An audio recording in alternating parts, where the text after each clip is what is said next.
Bismillahirrahmanirrahim. Assalamualaikum warahmatullahi wabarakatuh. Alhamdulillahirabbil alamin.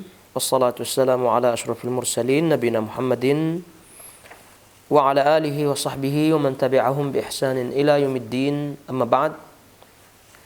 Alhamdulillah, tentunya kembali kita diberikan taufik oleh Allah untuk kembali melanjutkan kajian rutin kita pada hari ini, dan semoga Allah Subhanahu wa taala senantiasa memberikan kita ikhlas karenanya, kemudian istiqomah di atasnya, sehingga kita mati dalam keadaan Allah ridha kepada kita semuanya. Sekarang kita akan membuka dan melanjutkan kembali kajian kitab Masail Al-Jahiliyah. Dan insyaallah kita akan membaca masalah atau pembahasan yang ke-8, al-mas'alatu ats-tsaminatu, pembahasan yang ke-8 dari masail, bahasan-bahasan atau perkara-perkara jahiliyah yang beliau sebutkan di sini.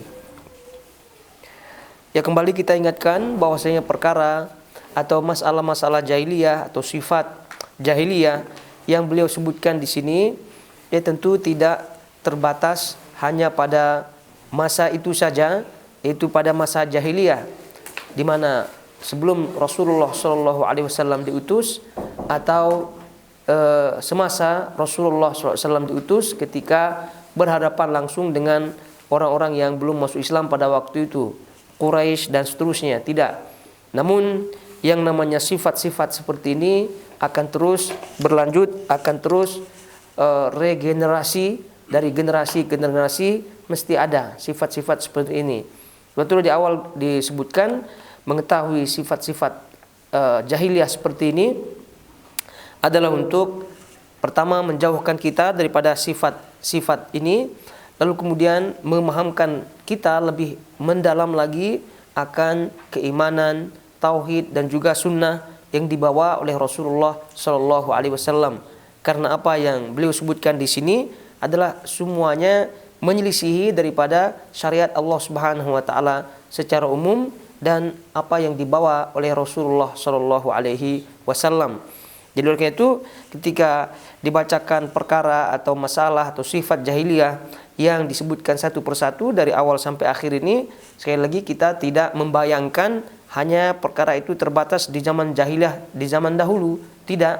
Tapi mesti kita melihat dan juga muhasabah diri, lingkungan dan sekitaran tempat kita tinggal, agar supaya kita tidak terpengaruh dengannya. Jadi contoh saja, perkara yang pertama adalah syirik, dan ini tentu merajalela sekali, baik itu syirik dalam rububiyah, syirik dalam uluhiyah, syirik dalam asma wa sifat Allah Subhanahu wa taala. Itu semua apabila menyelisih, ya tentu masuk dalam perkara jahiliyah ini. Lalu kemudian terkait dengan masalah yang kedua yang pada kita baca daripada perkara jahiliyah ini adalah berpecah belah dan tidak bersatu di atas kitabullah, tidak bersatu di atas sunnah Rasulullah SAW. Dan itu adalah karakter atau sifat daripada jahiliyah zaman dahulu. Namun apabila kita cek di zaman sekarang, itu pun masih ada.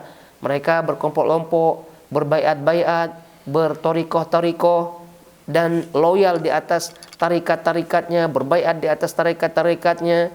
Nah, ini adalah salah satu bentuk fenomena yang menyelisihi Rasulullah SAW dalam bab ini, dan termasuk tentunya perkara jahiliyah, walaupun tidak hidup di zaman jahiliyah zaman dahulu. Dan ini yang pernah kita sebutkan di awal pembahasan kitab ini, terkait dengan apa yang dimaksud dengan zaman jahiliyah, kapan kita boleh menyebutkan jahiliyah dan seterusnya. Kemudian masalah yang ketiga, kalau kita melihat perkara jahiliyah yang beliau sebutkan adalah tidak taat kepada pemimpin yang sah. Bahkan menganggap taat itu adalah suatu hal yang aib, untuk taat kepada satu komando.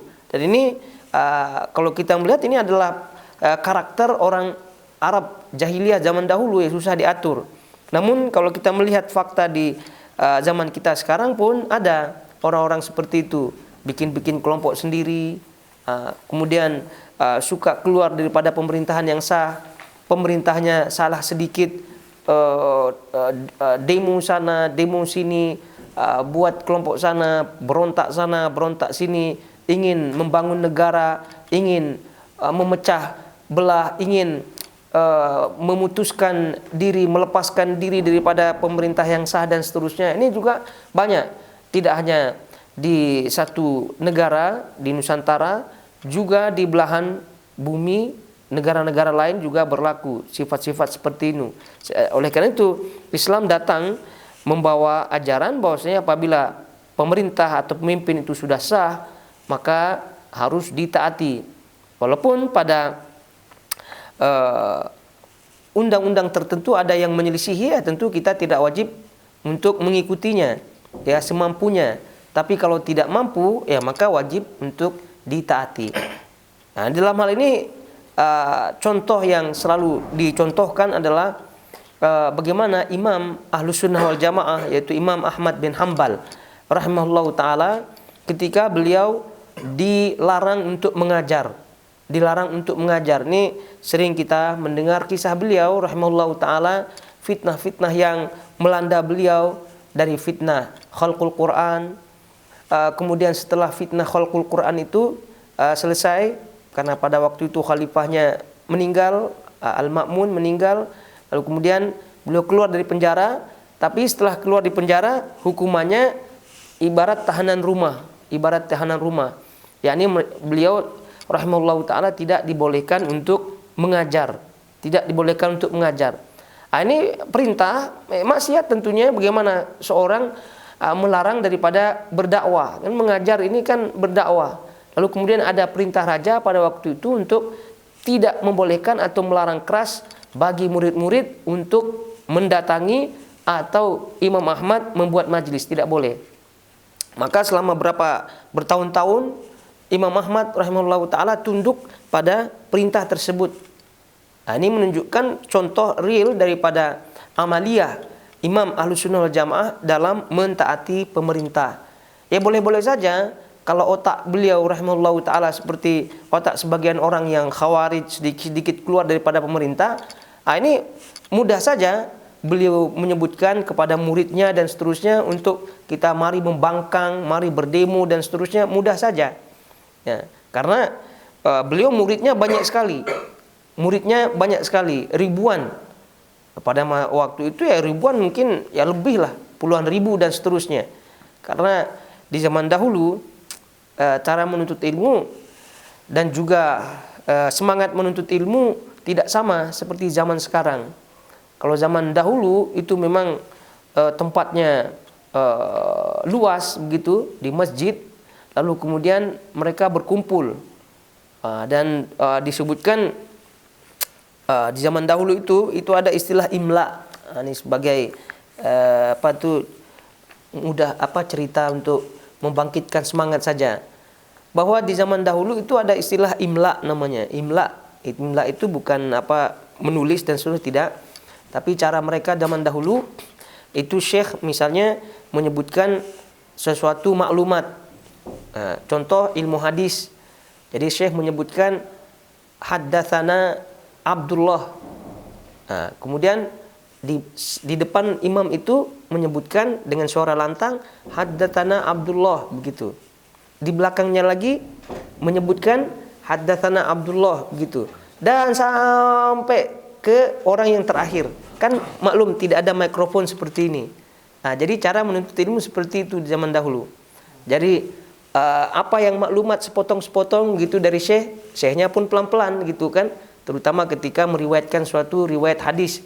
Jadi syekhnya menyebutkan satu kalimat, disampaikan oleh orang di depannya, orang depannya menyampaikan di belakang sampai di belakang. Maka tidak sedikit yang menyebutkan fenomena yang luar biasa gitu, sampai bergemuruh suara-suara yang seperti itu, karena maklumat yang disampaikan kan sampai di belakang. Jadi soft belakang sampai ke belakang. Sampai diriwayatkan bahwa raja pada waktu itu sedang bersantai-santailah di kebunnya, di rumahnya. Ya, biasalah raja kan santai. Dia paham nih apa hal suara banyak begitu kan? Suara banyak kok macam suara bising lah begitu. Rupanya pengawalnya bilang, itu murid Imam Fulan begitu. Rupanya muridnya itu dari dalam masjid sampai keluar dekat tamannya raja itu. Karena yang dekat taman raja kan seperti tadi imla kan. Jadi menyampaikan maklumat yang dari syekhnya yang di depan itu.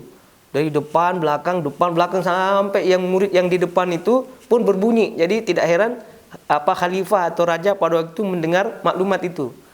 Sampai gitu. Ini membuktikan bahwasanya murid-murid pada waktu itu banyak sekali dan semangatnya luar biasa. Itu kalau dikomando oleh lagi Imam Ahmad tadi yang dilarang untuk mengajar, dikomando untuk mari kita demo begitu saja supaya kita kembali bermajlis, itu mudah saja mereka untuk maju dan seterusnya. Tapi itu tidak dilakukan oleh Imam Ahmad rahimahullahu taala. Beliau tunduk taat kepada perintah tersebut karena memang ketaatan beliau adalah keamanan untuk negara. Sementara kebalikannya kalau beliau berontak dan seterusnya, itu tentu adalah bahaya bagi negara. Nah, itu praktek langsung daripada Imam Ahlus Sunnah wal Jamaah, Imam Ahmad bin Hanbal rahimahullahu taala terkait perkara jahiliyah yang memang orang jahiliyah susah untuk diatur. Terus kemudian datang orang-orang zaman sekarang gitu kan, terpengaruh dengan kelompok Khawarij, membentuk kelompok-kelompok tertentu untuk memberontak dan seterusnya. Tentu ini adalah tidak diragukan lagi menjadi perkara jahiliyah. Dan pernah kita sebutkan terkait dengan cara khalifah atau pemerintah atau siapalah presiden dan seterusnya, terkait dengan cara mereka naik, yaitu urusan mereka. Mau nyogok lah mereka, mau kudeta lah mereka, itu urusan mereka di hadapan Allah Subhanahu wa taala. Urusan kita adalah taat tunduk kepada mereka dan tidak membuat ulah onar, berontak dan seterusnya. Itu perkara yang ketiga. Kemudian selanjutnya perkara yang keempat adalah taklid, ya, terkait dengan taklid. Ini kita sebelum kita masuk ke perkara berikutnya yang menjadi bahasan, ya selalu kita murojaah seperti ini, ya, supaya kita tetap ingat bahwasanya perkara-perkara jahiliyah itu selalu mengintai di sekeliling kita, dan supaya kita memang waspada dan tidak terjatuh ke dalamnya. Yang ketiga perkara taklid, ya tentu ini adalah perkara taklid buta, dan ini banyak sekali fenomenanya. Jadi tidak dengar dalil, tidak melihat dasar, tidak melihat arah yang diikuti. Itu juga bagian daripada taklid, dan betapa banyak orang-orang seperti itu di negeri kita khususnya dan di belahan dunia Islam pada umumnya. Lalu kemudian selanjutnya terkait dengan taklid juga, dan itu adalah perkara yang keempat yang beliau sebutkan di situ, atau kelima, ya, adalah terpedaya dengan jumlah yang banyak, ya, mengukur kebenaran dengan jumlah yang banyak. Ini juga fenomena di negeri kita, terutama kehidupan kita sekarang tidak terlepas dengan dunia maya, melihat subscribe-nya dan seterusnya. Ini adalah bagian daripada masail perkara jahiliyah, mengukur kebenaran hanya dengan pengikut yang banyak. Kemudian yang keenam adalah mengukur kebenaran dari apa yang ditinggalkan oleh nenek moyang, tradisi dan seterusnya, budaya. Jadi ini juga perkara jahiliyah, memegang mati-matian budayanya, memegang mati-matian tradisinya. Jadi sampai ada yang bilang kita hidup dengan budaya, kita mati juga dengan budaya. Ini ya kalau budayanya budaya Islam, budayanya budaya sunnah, ya tak masalah. Karena budaya kan banyak luas maknanya. Jadi itu kalau budaya tradisi sesuai dengan Islam, sesuai dengan sunnah Nabi SAW, tidak bercanggah, ya maka ini silahkan dijaga sampai mati, diamalkan. Tapi kalau tradisi tersebut, budaya tersebut itu menyelisihi, ya maka ya tentu kita dengan sukarela untuk melepaskan tradisi dan budaya tersebut, karena ujung-ujungnya adalah kita mengharap ridho Allah Subhanahu wa taala. Apa artinya apabila kita memegang budaya, tradisi, lalu kemudian Allah Subhanahu wa taala dengan budaya dan tradisi tersebut tidak ridho kepada kita karena budaya dan tradisi tersebut bercanggah dengan Islam itu sendiri. Padahal kita mengaku diri kita Islam, mengaku diri kita cinta Rasul, tapi rupanya masih juga memegang tradisi yang nyata-nyata bercanggah melawan dan tidak sesuai dengan sunnah Rasulullah SAW. Kemudian yang ketujuh adalah mereka berdalil, yaitu mengukur kebenaran melihat daripada pengikut, ya, melihat daripada pengikut. Nomor 8 ini dilihat daripada pengikutnya yang kuat, kuat dari segi finansial, harta, kuat dari segi kedudukan, kuat dari segi ilmu, kuat dari segi keturunan. Itu semua kekuatan-kekuatan seperti itu dijadikan sebagai ukuran. Jadi kalau yang mengikuti orang-orang kuat seperti itu, maka ya termasuk bagian daripada kebenaran. Ya, termasuk dalam hal ini kekuatan dari segi ilmu, dilihat dari segi banyak titlenya, doktor lah, profesor lah, dan seterusnya daripada titel-titel yang ada. Itu juga bagian daripada ukuran mereka orang-orang jahiliyah, ya, untuk mengukur kebenaran. Namun lagi-lagi ini sudah kita sebutkan, dan ini keliru kalau semata-mata itu sebagai ukuran, karena tetap ukurannya adalah Al-Quran dan juga As-Sunnah. Nah, yang ke-8 juga ada kaitannya dengan yang ke-7, yaitu kalau tadi mengukur kebenaran itu dengan mengukur pengikutnya orang-orang kuat. Orang-orang kuat yang tadi kita maksudkan dari semua sisi yang tadi. Nah, sekarang mengukur kebatilan dengan melihat pengikut daripada kebatilan tersebut adalah orang kecil, orang lemah, orang kecil, orang lemah. Nah, ini kalau tadi kalau yang mengikutinya adalah orang-orang kuat, berarti benar. Lalu kemudian faktanya kalau mereka melihat orang-orang yang mengikuti adalah orang lemah, orang miskin, orang tidak ada kedudukan, maka itu indikasi ciri-ciri bahwa orang tersebut berada dalam kebatilan. Dan ini yang fakta yang kita melihat dan kita baca dari awal dakwah Nabi SAW. Sehingga itu yang terjadi ketika Nabi SAW mulai awal-awal dakwah, itu kan yang mengikuti adalah orang-orang lemah faktanya. Orang-orang lemah, Bilal bin Rabah lah, lalu kemudian siapa lagi, Mus'ab, dan semua itu walaupun agak ada sebagian yang memiliki kedudukan, cuma mereka per orang-orang saja, tidak secara banyak, tidak banyak. Jadi kalau kita melihat orang-orang miskin yang paling banyak mengikuti Nabi SAW, sehingga banyak di antara mereka yang ditindas, yang diazab, yang dibunuh dan seterusnya, karena mereka kedudukannya sebagai hamba sahaya. Orang miskin tak ada kekuatan, jadi mudah untuk ditindas dan seterusnya.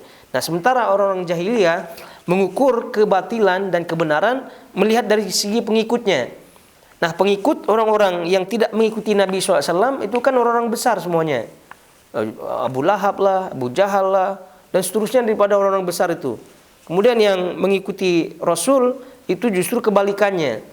Jadi itulah yang mereka menjadikan ukuran. Dan ini poin yang ke-8 yang kita baca saat ini, yaitu al-istidlal bi annama alaihi du'afa'u laisa haqqan, yaitu berdalil mengukur kebenaran bahwasanya apabila yang mengikutinya adalah orang lemah, maka itu bukan kebenaran. Mereka berdalil batilnya sesuatu ketika yang mengikutinya hanyalah orang-orang yang lemah. Dan itu yang disebutkan oleh Allah Subhanahu wa taala dalam surah Syu'ara ayat 111. Qalu anu'minu laka wattaba'aka al-ardhalun. Kemudian ahaula imanallahu alaihim min bainina. Kemudian faraddallahu biqaulihi alisallahu bi'a'lama bisyakirin. Mereka berkata, orang-orang jahiliyah, orang-orang musyrik dan seterusnya, apakah kami akan beriman kepadamu padahal yang mengikutimu ialah orang-orang yang hina, al-ardhalun. Al-ardhalun itu orang-orang yang rendah, kedudukannya tidak ada. Ya, termasuk orang miskin, orang hamba sahaya dan seterusnya. Orang bodoh versi mereka itu termasuk orang-orang al-ardhalun yang tak dipandang, Lalu kemudian Allah juga menceritakan dan firman-Nya supaya orang-orang kaya itu berkata, orang-orang semacam inikah di antara kita yang diberi anugerah Allah kepada mereka? Seolah-olah tak mungkin. Yang patut yang diberi anugerah itu adalah kita, orang-orang kaya. Itu yang sepatutnya yang diberi anugerah, yang diberi keutamaan itu adalah kita, orang-orang yang memiliki kedudukan gitu, bukan mereka yang hina, bukan mereka yang tidak memiliki apa-apa. Jadi kalau yang mereka-mereka yang hina, tidak memiliki apa-apa, mengikuti Nabi SAW, mengikuti Muhammad atau mengikuti kebenaran, ya berarti ini menunjukkan bahwasanya itu bukan keutamaan. Kalau sesungguhnya itu adalah keutamaan, ya pasti yang akan mendapatkan kita, karena kita sudah mendapatkan keutamaan terlebih dahulu. Kaya ada, kedudukan ada, kemudian ilmu ada, dan seterusnya, kekuasaan ada. Itu adalah bentuk-bentuk keutamaan. Jadi kalau keutamaan itu memang benar adanya pada orang itu, maka ya tentu yang paling utama untuk mendapat keutamaan adalah kami. Ini kata orang-orang kaya. Namun Allah Subhanahu wa taala menjawab dalam surah Al-An'am ayat 53 itu,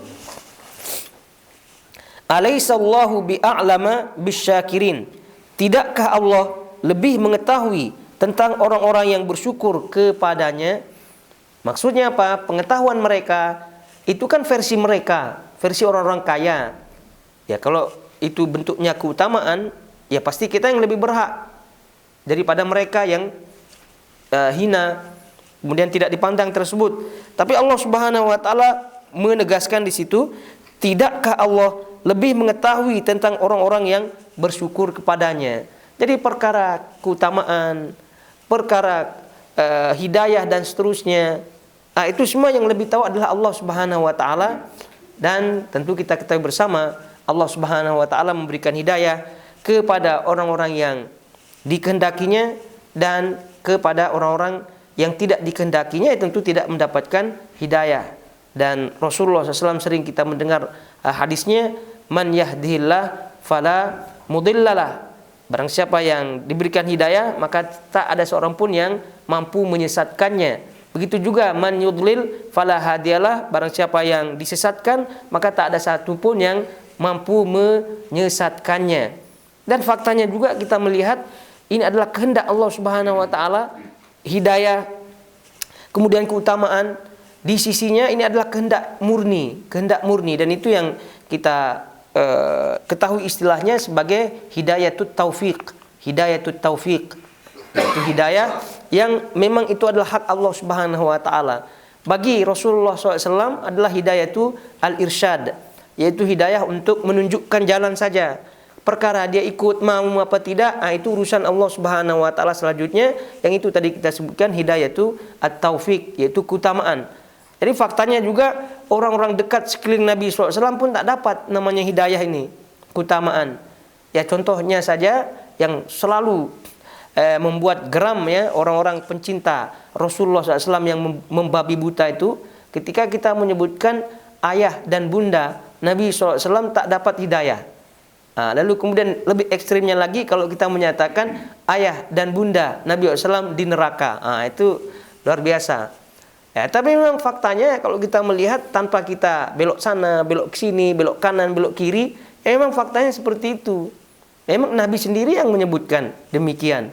Lalu kemudian kita belok sana, belok sini, lalu kemudian mengatakan bahwasanya itu bukan maksud daripada bapak atau orang tua yang langsung, tapi kan bahasa Arab juga demikian, maknanya orang tua pun disebut juga orang tua, kakek pun disebut orang tua, kita juga sebut kadang kakek itu bapak dan seterusnya. Itu yang dimaksud. Itu kan hanya putar sana putar sini, tawaf sana tawaf sini.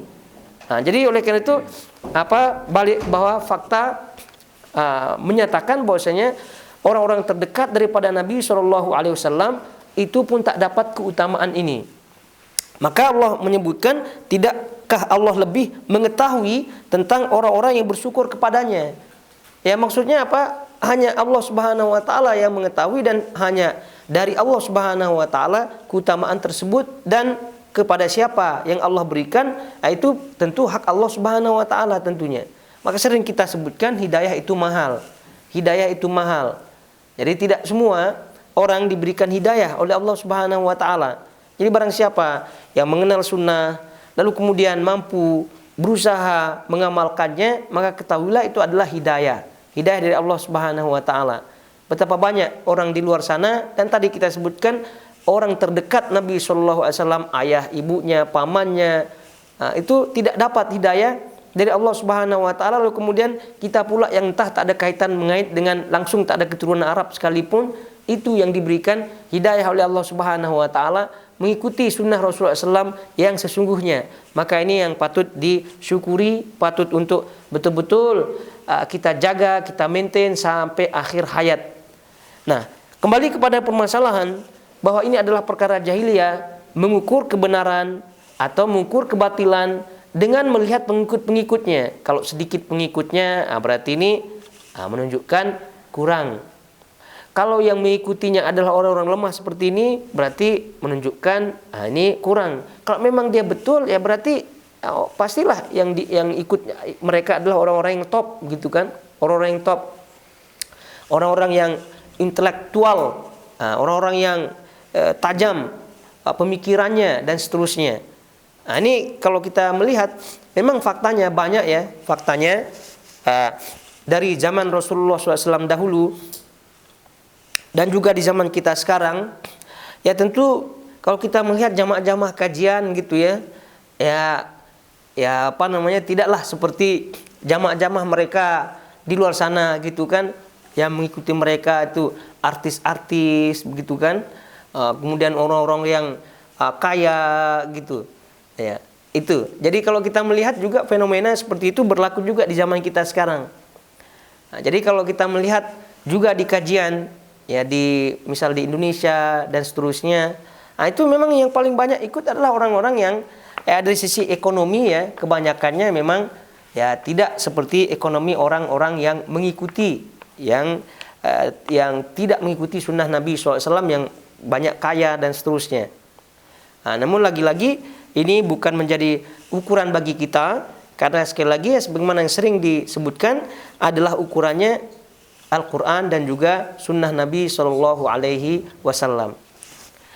Nah, karena perkara ini adalah sudah dimaklumi dari sejak zaman dahulu ya, dari zaman Nabi Nuh sampai ke zaman Nabi Shallallahu Alaihi Wasallam, bahwasanya yang paling banyak dari golongan pengikut Nabi adalah orang-orang yang lemah. Maka tidak heran ketika Heraklius ya, Heraklius yang kaisar Romawi itu berjumpa dengan Abu Sufyan. Ya, pada waktu itu Abu Sufyan kan belum masuk Islam ceritanya. Nah, jadi dalam sejarah itu kan disebutkan ketika Abu Sufyan pergi ke Syam, itu berjumpa dengan Raja Romawi pada waktu itu, kaisar ya, berjumpa. Nah, kaisar ini kan ahlu kitab dia.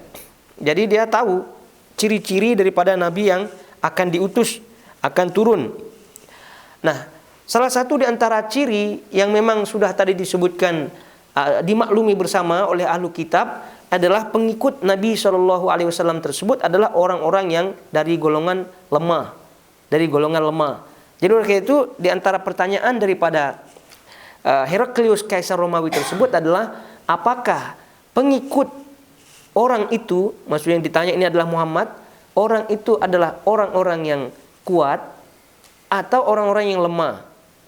Nah, jadi dengan polosnya Abu Sufyan menjawab orang-orang yang lemah, orang yang miskin dan seterusnya. Kalau demikian betul, bahwasanya dialah nabi yang diutus oleh Allah Subhanahu wa taala. Karena semua nabi itu kebanyakan pengikutnya adalah orang-orang yang lemah. Nah, ini merupakan pelajaran ya, dan juga pemahaman bagi kita bahwasanya kebanyakan pengikut-pengikut Al-Haq itu memang orang-orang yang lemah. Nah, supaya kita tidak heran juga begitu. Dan supaya juga kita tidak bersedih hati apabila di antara kawan-kawan kita banyak yang lemah ya, dari segi kedudukan dia tidak ada, dari segi finansial tidak ada dan seterusnya. Karena memang ini adalah dari zaman nabi-nabi dan zaman Rasulullah SAW pun faktanya demikian. Ya, bukan berarti tidak menutup kemungkinan ya jamaah-jamaah sunnah dan seterusnya kaya itu tidak menutup kemungkinan juga. Tapi ya kebanyakannya seperti inilah.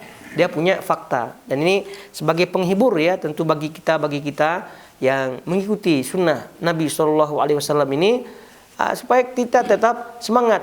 Siapapun kita punya jamaah, siapapun kita punya teman, siapapun, dan itu tetap semuanya sama. Yang penting kita punya akidah sama, manhaj sama, gitu, pandangan sama, prinsip sama. Itulah yang paling penting. Terkait dengan kedudukan lah, harta lah, dan seterusnya, itu tidak menjadi ukuran. Kemudian itu yang disebutkan. Kalau kita melihat apa yang disebut oleh Syekh Shalih Fauzan hafizahullah taala dalam syarahnya ya, kata beliau hafizahullah taala, hadhil mas'alatu aqsul lati qablaha wa hiya al-istidlalu bil quwwati ala anna ashabiha ala al-haq, wa fi hadhihi al-mas'alati yastadilluna bid dha'fi ala anna ad-du'afa laysu ala al-haq law kanu ala haqqin ma saru du'afa. Permasalahan atau perkara ini adalah lawan daripada perkara sebelumnya, yang mana perkara sebelumnya mereka berdalil, berhujah dengan kekuatan. Jadi orang yang mengikuti kebenaran adalah orang-orang yang kuat. Nah, dalam permasalahan perkara ini kata beliau, mereka berhujah bahwa yang mengikuti atau pengikut yang lemah adalah bukan di atas kebenaran. Jadi argumen mereka, orang-orang tersebut, laukanu ala haqqin ma saru du'afa. Laukanu ala haqqin, kalaulah mereka berada di atas kebenaran, maka tak mungkin mereka akan menjadi lemah. Ini argumennya ini kadang-kadang kita dengar juga seperti ini.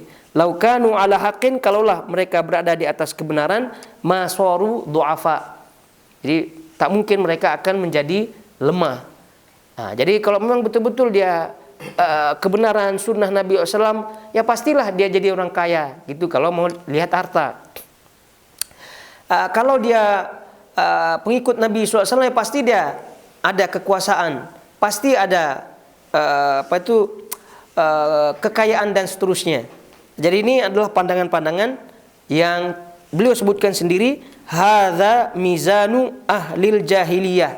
Ini adalah timbangan daripada orang-orang jahiliyah fi ma'rifatil haqqi minal batil, untuk membedakan antara hak dan yang batil. Timbangannya seperti itu.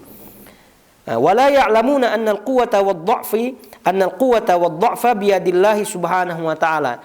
Dan mereka tidak mengetahui bahwasanya kekuatan dan kelemahan itu hanya berada di tangan Allah Subhanahu wa taala.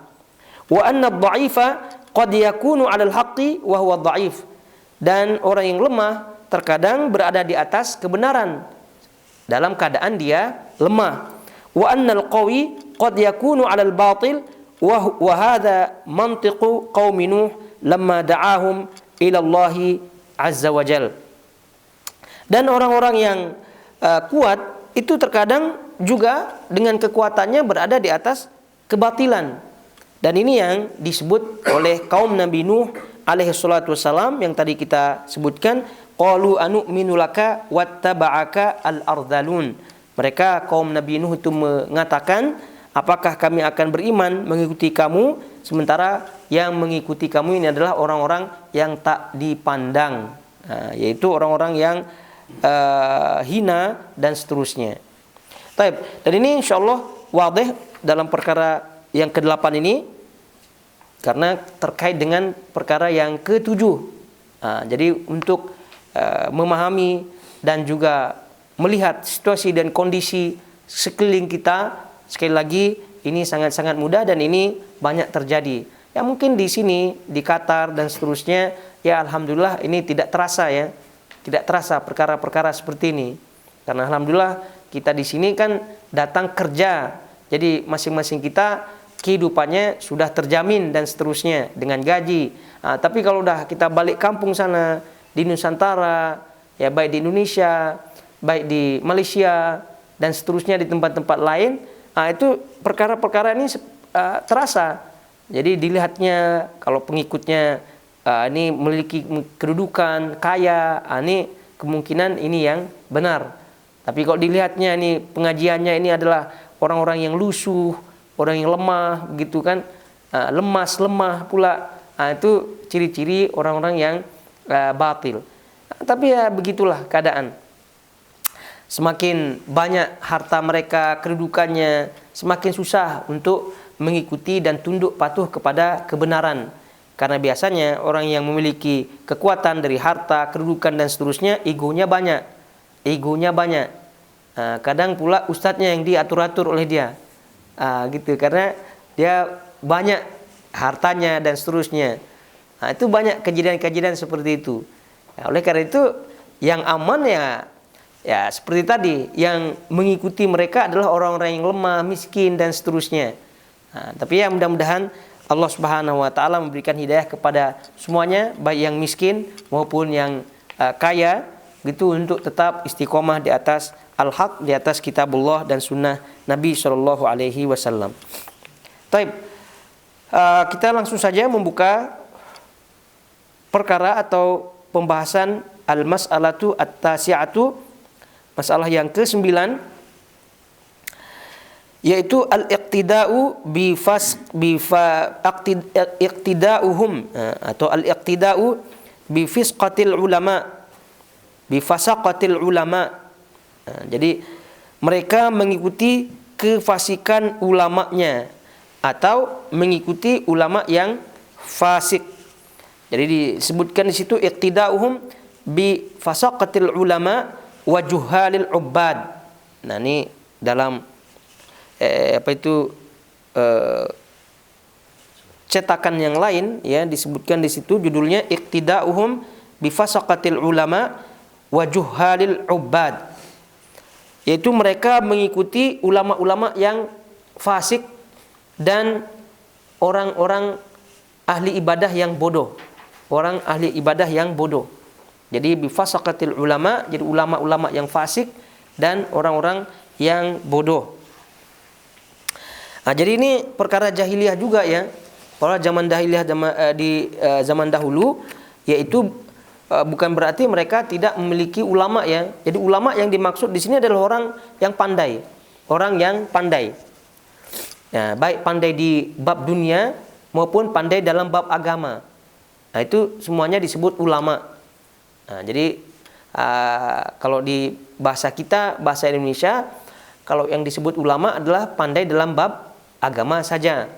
Tapi kalau bahasa Arab itu tidak terbatas pada agama. Nah, jadi oleh karena itu kalau melihat bahasa Arab gitu, ilmuwan-ilmuwan matematika lah, kemudian apalagi fisika lah dan seterusnya, penemu-penemu itu semua disebut alim. Alim fulan, alim, semua alim, ulama. Nah, oleh karena itu ulama di sini masuk dalam kategori tadi kita sebutkan ulama dunia yang paham terhadap dunia dan juga ulama agama yang paham terhadap agama. Nah, jadi ulama yang paham agama, dalam hal ini agama, semua agama Islam lah, agama Kristen lah, Yahudi dan semuanya itu pun disebut sebagai ulama. Ini kalau kita melihat dari segi bahasa tentunya ya. Kalau kita dalam Islam ya, yang maksud adalah ulama yang dalam bab agama itu. Namun apabila kita melihat orang-orang jahiliyah zaman dahulu, itu ulamanya banyak dari semua sisi itu. Yang paham dunia ada, yang paham agama ada, ya tapi ya agama-agama itulah gitu ya selain Islam. Begitu juga tadi disebutkan dan mengikuti juhalil ubbad. Ubbad jamak daripada abid, yaitu orang yang ahli ibadah. Orang yang ahli ibadah. Ya. Lawan daripada ulama. Ulama ahli ilmu, kalau ubbad itu ahli ibadah. Biasanya disebut ahli ibadah ya karena fokus mereka adalah ibadah saja. Jadi dari sisi ilmu mereka kurang.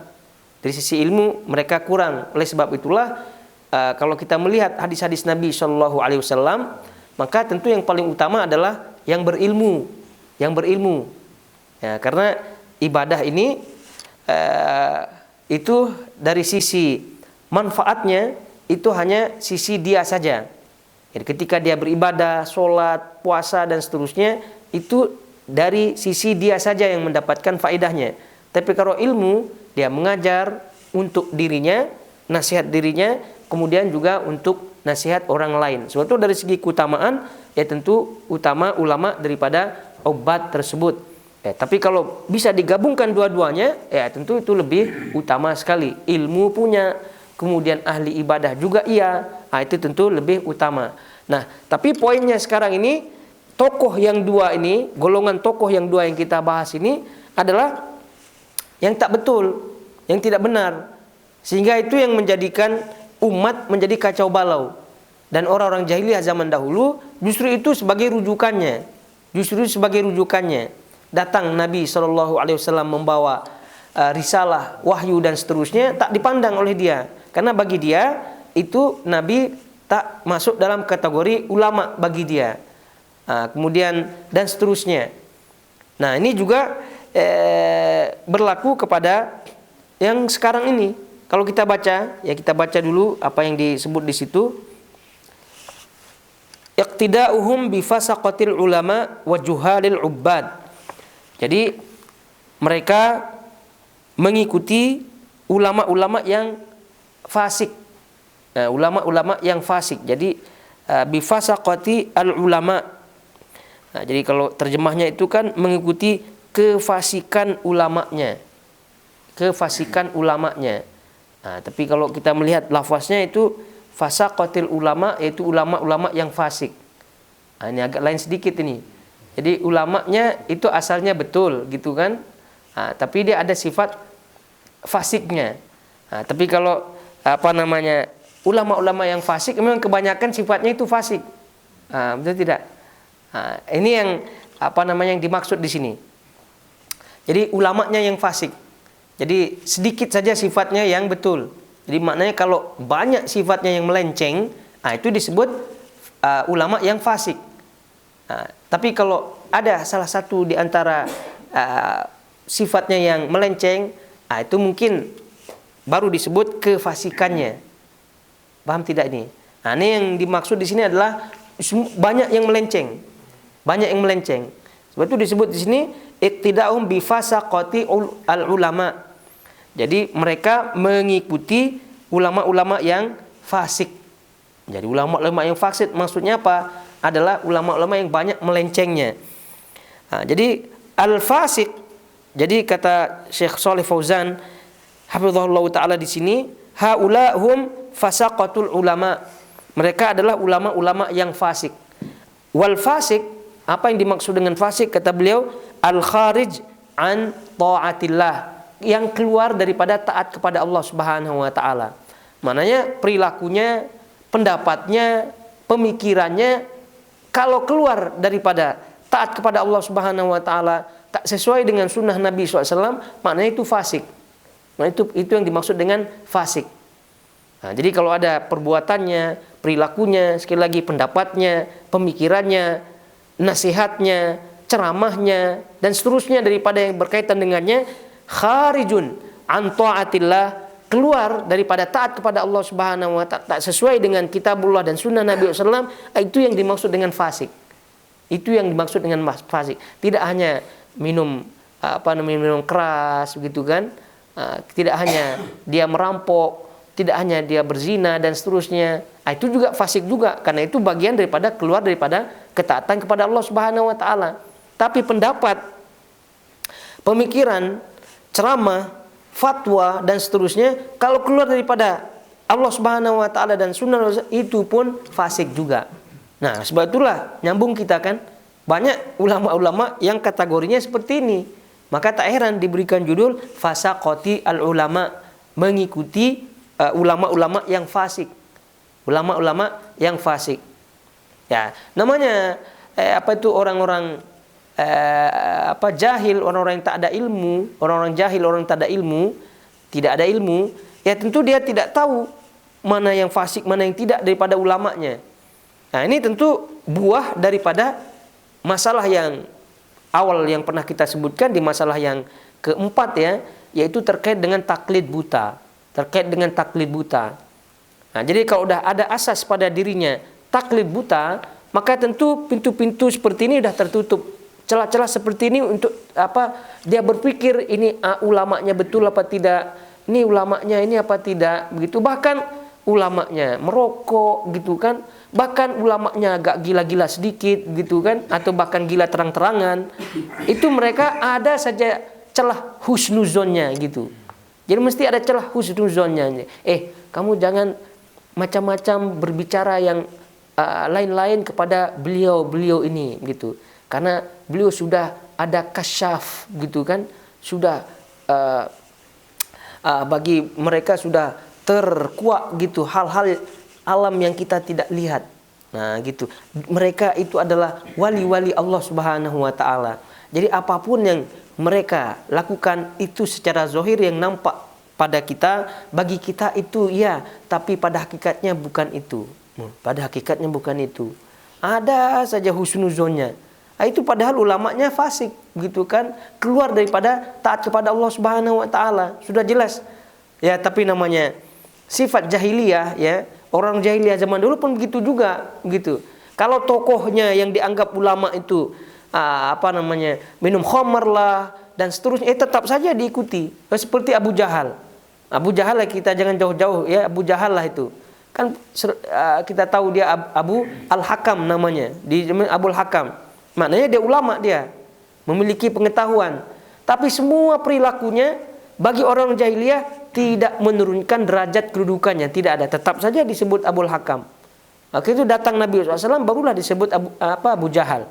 Kalau tidak orang jahiliyah tetap saja apa saja yang mau dilakukan oleh si Abul Hakam versi mereka ini ya sah saja, oke saja begitu. Jadi tidak sekali lagi merendahkan derajatnya. Lalu kemudian juga juhalul ubad, jadi orang-orang bodoh daripada ahli-ahli ibadah pun demikian juga, karena dilihatnya masya Allah begitu kan, khusyuk ibadahnya tak mungkinlah dia akan tersesat gitu. Khusyuk ibadahnya rajin, sholat dan seterusnya, tak mungkinlah dia akan membuat hal-hal yang terpesong daripada agama, tidak mungkin. Jadi sepatutnya orang-orang seperti itulah yang kita ikuti. Nah, ini juga fenomena ya, walaupun ini kebanyakan pada zaman dahulu itu banyak di kalangan ahli kitab ya, tapi di kalangan umat Nabi SAW pun banyak seperti ini, fenomena-fenomena seperti ini. Jadi ukuran kebenaran bagi mereka ahli jahiliyah adalah ini, ulama-ulamanya walaupun keluar daripada taat dari Allah Subhanahu wa taala, ajaran-ajaran Islam yang betul, yang benar masih saja diikuti. Kemudian ahli ibadah begitu juga masih juga diikuti. Ini mereka seorang ulama, mereka seorang ahli ibadah dan seterusnya. Ini sekali lagi yang di awal kita sebutkan tidak terbatas. Fakta ini berlaku pada masa jahiliyah di zaman dahulu tidak, tapi di zaman kita sekarang pun begitu banyak sekali. Kalau kita tidak ada fondasi kuat dan seterusnya daripada cahaya ilmu sunnah, ya tentu ini kita tidak akan melihat. Nah, karena kita alhamdulillah melihat, kenapa melihat? Allah bagi melihat, Allah berikan nikmat melihat cahaya-cahaya kefasikan-kefasikan seperti ini, cahaya-cahaya luar daripada taat kepada Allah Subhanahu wa taala seperti ini, karena lebih dahulu alhamdulillah Allah memberikan kita hidayah sunnah yang tadi. Kalau kita tidak tahu hidayah sunnah dan seterusnya, minimal kita akan sebut janganlah urusi urusan orang gitu. Memang kamu yang punya kunci surga, kunci neraka begitu kan, ya belum tentu kamu lebih baik daripada dia. Udahlah, lebih baik diam saja. Ya memang ada betulnya, lebih baik diam saja gitu kan. Tapi masalah yang zahir, yang terang-terangan ya mesti dibahas juga gitu. Dan ini ya tentu kita berbicara secara umum ya, tidak orang per orang, tidak menyebutkan nama orang per orang, tidak. Ini secara umum saja. Ya kalau kita menemukan nanti di kemudian hari ada orang-orangnya, ya memang gitulah faktanya. Tapi ini kan penjelasan beliau Syekh rahimahullah taala dalam kitabnya ini adalah bersifat umum dan tidak terbatas pada negara tertentu dan juga tidak membahas negara tertentu juga. Tapi ini adalah semua, bagi nasihat bagi kaum muslimin semuanya, di mana saja mereka berada di bumi Allah Subhanahu wa taala, mana saja mereka berada, di negeri mana saja mereka menjadi rakyat di situ, itu pasti perkara ini akan mereka lihat, sehingga nasihat ini menyeluruh. Kalau sekali lagi kita menemukan ya, maka memang itulah faktanya, dan kita harus betul-betul tanggap, kemudian waspada daripada mereka tersebut. Kemudian fa'ata biqaulihi dalam surah Al-Maidah ayat 77, ya ayyuhalladzina amanu inna katsiran minal ahbari war ruhban la ya'kuluna amwalan nasi bil batil wa yasudduna an sabilillah. Wa qawlihi la taghlu fi dinikum ghairal haqq wa la tattabi'u ahwa'a qaumin qad dhallu min qablu wa adallu katsira wa dhallu an sawa'is sabil. Ayat pertama surah Taubah ayat 34, di situ Rasulullah SAW datang dengan membawa firman-Nya, hai orang-orang yang beriman, sesungguhnya sebagian besar dari orang-orang alim Yahudi dan rahib-rahib Nasrani benar-benar memakan harta orang dengan jalan batil, dan mereka menghalang-halangi manusia dari jalan Allah. Nah, ini ulama-ulama Yahudi tentunya ya, ulama Yahudi yaitu al-ahbar, itu ulama Yahudi, kemudian ruhban, rahib, itu ulama-ulama Nasrani. Nah, diberitahukan dari Al-Quranul Karim ini bahwa kebiasaan mereka adalah memakan harta orang dengan jalan batil, dan mereka menghalang-halangi manusia dari jalan Allah. Padahal mereka ulama, mereka tahu mana yang benar, mana yang salah begitu. Tapi mereka memakan harta orang lain dengan cara yang tak betul, lalu kemudian menghalang-halangi manusia dari jalan Allah Subhanahu wa taala, maksudnya dari jalan hidayah. Dan fakta sejarah, kalau kita melihat perjalanan Salman Al-Farisi radhiyallahu taala anhu, itu kan sejarahnya panjang, beliau menuju Rasulullah SAW. Nah, kisahnya kan di perjalanan, ya salah satu di antara tempat singgah beliau adalah di Syam pada waktu itu, yang mana beliau tinggal di salah satu tempat rahib. Nah, rahibnya pada waktu itu, ya ulamanya lah Kristen, Nasrani. Nah, di mana beliau tahu begitu pekerjaan, perbuatan, perilaku daripada rahib ini. Korupsi uang umat pada waktu itu gitu kan. Nah, disimpannya harta-hartanya di mana. Nah, ketika mati, barulah disebutkan oleh Salman Al-Farisi bahwasanya ini orang korupsi, tempat harta, dia timbun harta di sini. Ya barulah umatnya terkuak, oh rupanya beginilah hakikat daripada panutannya selama ini, yang dianggap panutan, berilmu, ahli ibadah dan seterusnya, ternyata panutannya seperti ini. Nah, ini orang-orang Yahudi dan Nasrani.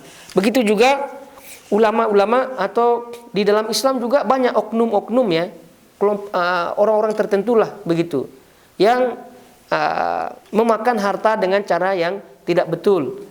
Nah, kemudian juga menghalang-halangi manusia dari jalan Allah pun banyak juga. Nah, itu yang tadi disebutkan fasaqatil ulama, ulama-ulama yang fasik dan seterusnya. Jadi mereka lah yang menghalang-halangi manusia, begitu orang-orang untuk masuk ke dalam sunnah Nabi SAW dengan tegas, garang begitu, menyebutkan bahwasanya mereka itu adalah Wahabi, begitu kan? Mereka adalah Salafi.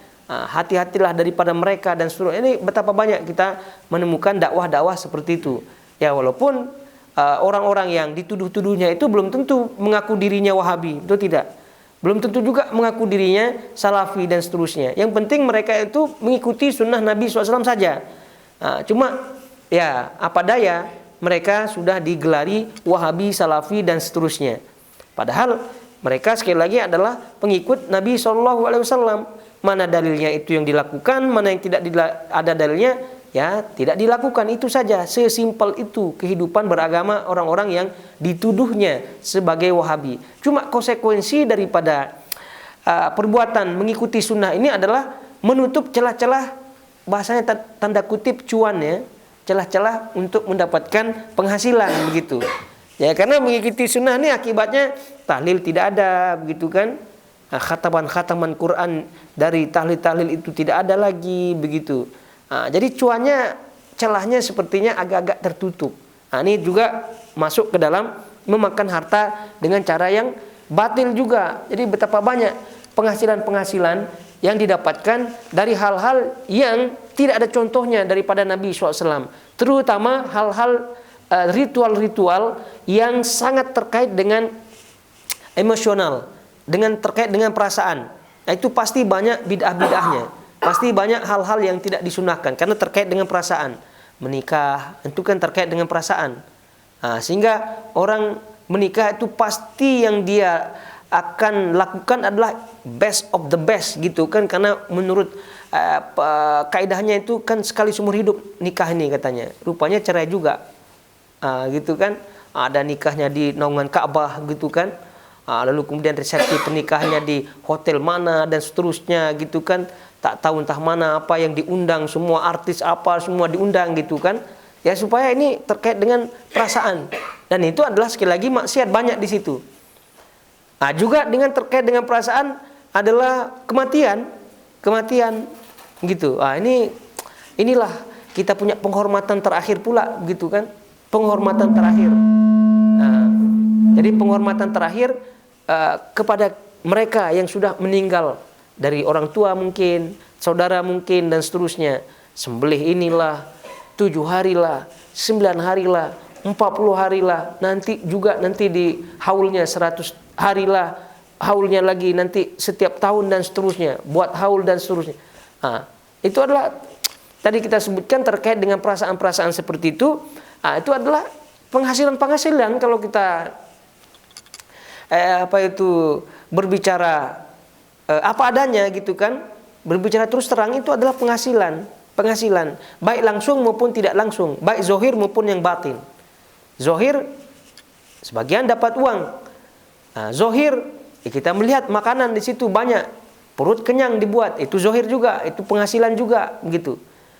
Batin dan seterusnya, itu pun bagian daripada melampiaskan keinginan-keinginan gitu, mendapatkan keuntungan daripada hal-hal seperti itu. Itu adalah termasuk makan harta, mendapatkan penghasilan dengan cara yang batil pada hakikatnya. Cuma lagi-lagi dengan hal itu ditutup, mulailah peperangan-peperangan, propaganda-propaganda dan seterusnya dimuncul-munculkan. Jadi apa yang disebutkan dalam ayat ini sungguh pun ini adalah terkait dengan rahib dan juga ahbar, ulama Yahudi, ulama Nasrani, perilaku mereka terhadap umat-umatnya. Ini juga berlaku kepada umat Nabi SAW.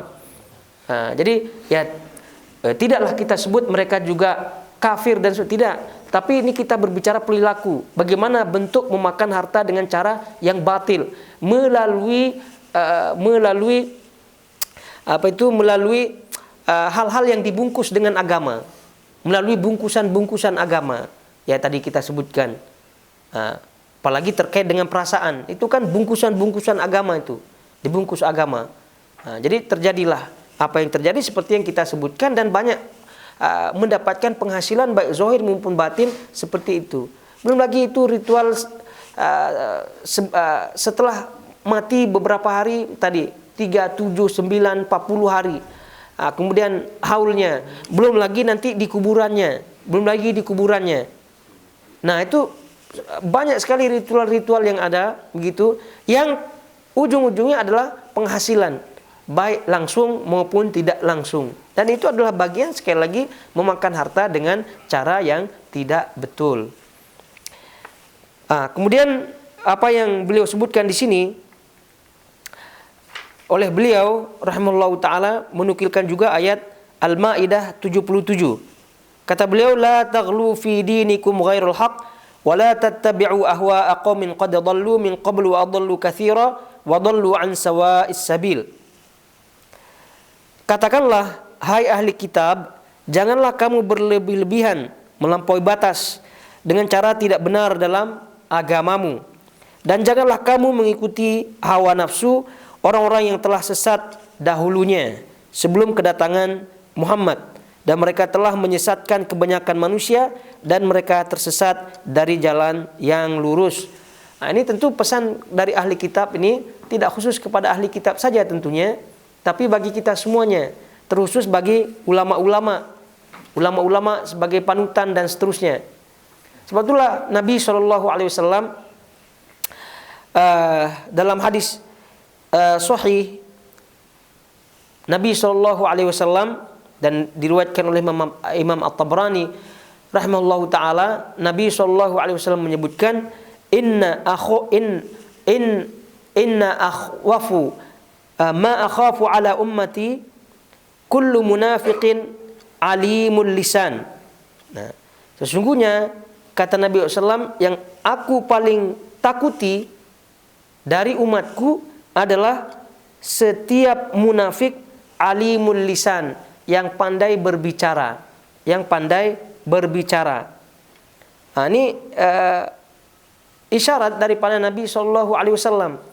Jadi setiap orang yang memutarbalikkan fakta daripada al-haq menuju kebenaran, dan selanjutnya yang benar menjadi batil dan seterusnya, itu adalah bagian daripada alimul lisan. Itu pandai berbicara, pandai berbicara. Dan itu yang diingatkan oleh Nabi SAW tadi, itu yang paling beliau takutkan. Sebab itulah diantaranya beliau juga menyebutkan, yang beliau takutkan adalah ulama-ulama yang menyesatkan. Ulama-ulama yang menyesatkan. Ya, ulama-ulama yang menyesatkan adalah bagian daripada alimul lisan ini, yaitu pandai berbicara. Jadi betapa banyak orang-orang yang entah ada atau tidak ada ilmunya, tapi yang jelas sudah banyak pengikutnya gara-gara pandai berbicara. Gara-gara pandai berbicara. Nah, jadi retorikanya luar biasa, begitu kan? Baru tobat kemarin, lalu kemudian konon katanya sudah khatam Quran, lalu kemudian sudah menjadi ustadzkah atau ustadzahkah, kemudian berbicara terkait dengan agama, terkait dengan hukum, ditanya pandangannya, ditanya nasihatnya, begitu. Jadi dia jadi rujukan. Jadi kalah ulama-ulama yang sesungguhnya yang belajar di pesantren sekian tahun, puluh tahun gitu, kalah dengan orang-orang yang baru masuk Islam, bahkan ya baru masuk Islam, lalu kemudian belajar Al-Quran, masih bacaan Qurannya pun tak jelas betul apa tidak, begitu. Tapi karena alimul lisan, pandai berbicara, akhirnya menjadi rujukan. Dan itu yang ditakutkan oleh Nabi Shallallahu Alaihi Wasallam. Sepandai-pandai orang berbicara, kalau tidak ada ilmu, ya pasti jatuh juga terkait dengan agama, terkait dengan agama.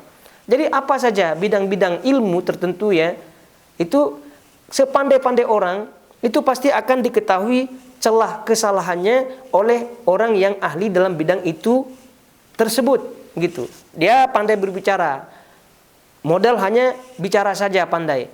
Tapi misal dia berbicara matematika kah atau geografi lah, apalah begitu kan, terkait dengan alam ini dengan pandainya. Tapi bagi orang yang ahli itu pasti akan mengetahui ini betul, orang ini betul-betul ahli atau tidak. Pasti akan ketahuan. Dan itu sekali lagi semua masuk dalam bidang ilmu apa saja, apalagi agama, apalagi agama. Ngutip sana lah, ngutip sini, dia ada tahu kutipan hadis ini, lalu kemudian dia jelaskan. Kalau memang dia tidak ada ilmu, itu pasti ada nanti kesalahan-kesalahan yang ada sehingga memutarbalikkan fakta. Itu kalau dia jujur pun nanti boleh tersilap karena tidak ada ilmu. Apalagi kalau dia tidak jujur, ada maksud-maksud tertentu yang dia ingin sampaikan kepada jamaah, lalu kemudian dia memoles dalil-dalil yang tadi dia baca sebentar, lalu kemudian jamaahnya pun terpengaruh olehnya. Ini yang ditakutkan oleh Nabi Shallallahu Alaihi Wasallam. Jadi hal-hal seperti ini sesungguhnya sudah disebutkan oleh Nabi Shallallahu Alaihi Wasallam jauh-jauh hari, supaya kita memang betul-betul waspada. Karena kehidupan ini kalau kita tidak memiliki kewaspadaan tinggi, ya tentu kita akan mudah untuk tergerus, kita akan mudah untuk terperangkap ke dalam jaringan-jaringan yang diletakkan, jaring-jaring yang diletakkan oleh asyaiton ar-rajim. Jadi kewaspadaan seperti inilah juga yang insyaallah ta'ala membawa kita kepada keselamatan. Ya, karena kalau kita tidak waspada, kita hanya bahasanya cuek saja ya, cuek saja. Nah, itu tentu tidak akan selamat. Kalau orang yang cuek-cuek saja begitu ya. Kalau bab dunia, masya Allah luar biasa, mengecek betul-betul, terutama bab kesehatannya dan seterusnya. Tapi bab agama ya sudahlah, itu kan hak Allah Subhanahu Wa Taala. Semua dikembalikan kepada Allah. Jadi janganlah menghukumi orang, janganlah inilah itu urusan dia, urusan itu kadang ada betulnya, tapi itu adalah juga bagian daripada talbis iblis, sehingga orang itu malas menuntut ilmu, malas bertanya, malas mengamalkan kebenaran dan seterusnya, yang pada akhirnya ujung-ujungnya dikembalikan kepada Allah Subhanahu wa taala. Jadi ini keliru juga, karena Al-Qur'anul Karim itu zahir ya. Maksudnya kita baca, ada ilmu di dalamnya, ada syariat di dalamnya. Begitu juga dengan hadis Nabi SAW, zahir, nampak, kita lihat.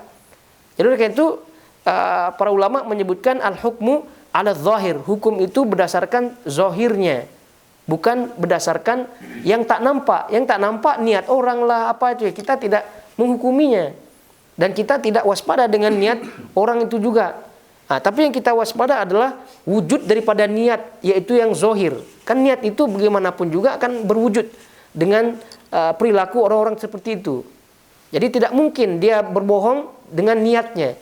Mungkin 1 kali, 2 kali bolehlah kita tak nampak. Tapi berkali-kali melihatnya, baik melalui lisannya kah, pasti akan muncul bau-bau niatnya itu tadi. Ataupun dengan perilakunya. Kalau perilakunya pun kita tak nampak penyimpangannya ya, atau kesalahannya, atau tak benarnya, mungkin dengan lisannya. Kalau perilaku dan lisan tak nampak, maka tengok bersama siapa dia berkawan. Itu kan para ulama sudah memberikan kaidah. Karena niat ini tak mungkin berbohong, mesti ada wujudnya, dan itu kita tidak perkarakan. Tapi setelah dia berwujud, itu yang kita cek, yang itu kita waspada. Ini kira-kira kita mau jadikan orang ini rujukan, gitu kan? Kita mau jadikan konon sebagai guru, konon sebagai tempat rujukan lah, ceramahnya lah, apalah begitu kan? Lihat. Kalau kita tak tahu ya ujung-ujung kita tanya orang yang tahu. Ini kira-kira mana? Ya terlebih dalam kita masuk ke dunia internet tentunya ya. Kadang kita tak pernah dengar nih namanya Ustadz Fulan Doktor LCMA gitu. Tapi kan Doktor LCMA kan kita udah paham ini tidak jadi ukuran 100%. Kalau kita tak tahu ya kita tanya orang. Tapi kadang di dunia nyata tiba-tiba datang orang gitu kan, mengajar dan seterusnya. Ini gimana nih? Kita lihat perilakunya, masya Allah luar biasa, akhlaknya luar biasa. Kemudian ucapannya pun ada dalil-dalilnya gitu. Lalu bagaimana selanjutnya? Tetap kita waspada karena kita belum tahu nih orang gitu kan, baru datang gitu, kemudian mengajar. Kita terus tetap waspada begitu. Kita tetap lihat gitu. Kalau kita tidak melihat dari segi perilakunya ya, secara zahir perilakunya, lisannya pun tidak dilihat komunitas mana dia, teman-temannya. Rupanya dia memang suka ke teman bergaul dengan ini begitu. Berarti itu mananya bahwasanya kita bisa menghukumi atau mengambil kesimpulan untuk pribadi minimal ya, untuk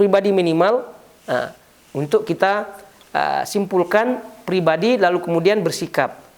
Karena tadi kita sebutkan niat hakikat diri orang itu mesti ada wujudnya, baik perilakunya dia, lisannya dia, dan ujungnya yang paling ini adalah teman-temannya. Kepada siapa dia berteman-teman? Ya mungkin kalau sekali 2 kali itu tidak kita menjadikan ukuran. Tapi kalau komunitas ya, masuk ke dalam komunitasnya, lalu kemudian menghabiskan waktu dengannya lama begitu, ada program-programnya dan seterusnya, berarti itu adalah komunitas dia. Dan itu kita hukumi, kita simpulkan orang itu bersama dengan orang-orang yang ada di sekelilingnya. Ya kalau dia baik, alhamdulillah, sesuai dengan sunnah komunitas tersebut, kawan-kawannya tersebut, kebanyakannya adalah sunnah, maka orang itu insya Allah sunnah. Tapi kalau komunitasnya itu memang berfoya-foya dan tak jelas dan seterusnya, ya berarti dia pun tak jelas juga. Itu menunjukkan bahwa lagi yang terkait dengan hati, terkait dengan niat, itu kita tidak bisa, tidak boleh baca memang. Betul kita tidak boleh baca, tapi secara zahir niat itu pasti akan terungkap. Cepat maupun lambat itu pasti akan terungkap. Nah, kembali kepada ulama, kembali kepada rujukan, maka lihatlah siapa kawan-kawannya. Kemudian sebelumnya lihatlah gerakan-gerakannya, pendapat-pendapatnya sesuai apa tidak dengan sunnah Nabi SAW. Kalau misal masih tak jelas lagi bagi kita, bentuk kewaspadaan kita untuk menjaga kita punya keselamatan din agama kita, ya kita tanyalah begitu. Nah ini yang kita maksudkan tadi sebagai bentuk waspada. Tapi kalau hanya tak waspada, cuek saja tadi kita semua siapa sajalah yang penting dia rupanya ada dalilnya, ya udahlah kita ini untuk apa kita ini. Itu maknanya tidak waspada. Tidak waspada, dan orang-orang seperti itu ya sangat-sangat mudah untuk diterkam oleh syubhat-syubhat yang merajalela. Kiranya sampai di sini bahasan kita, dan insya Allah kita akan masuk pada masalah atau perkara berikutnya dari kitab Masail Jahiliyah ini pada pertemuan depan biidznillah taala. Semoga Allah Subhanahu wa taala memberikan kita istiqomah berpijak di atas kitabullah dan sunnah Rasulullah SAW sampai akhir hayat kita, dan menjaga kita, keluarga kita daripada fitnah-fitnah yang ada. Barakallahu fikum wa sallallahu ala nabiyina Muhammad wa ala alihi wa sahbihi wasallam. Wassalamualaikum warahmatullahi wabarakatuh.